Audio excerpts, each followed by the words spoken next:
Syedaralun, detik-detik sebuah kapal kargo menabrak kapal nelayan yang sedang ditarik akibat mati mesin di perairan Kepulauan Tanah Keke, Kabupaten Takalar pada Selasa 5 Juli 2022. ABK kapal sempat memberi isyarat melalui radio komunikasi, namun tidak direspon awak kapal kargo.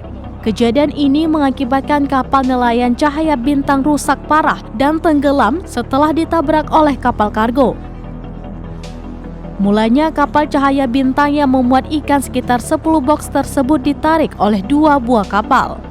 Namun dalam perjalanan 13 mil dari Kepulauan Tanah Keke Kabupaten Takalar, kapal Cahaya Bintang yang sementara ditarik oleh 2 kapal ditabrak oleh kapal kargo. Beruntung 15 ABK yang berada di atas kapal selamat.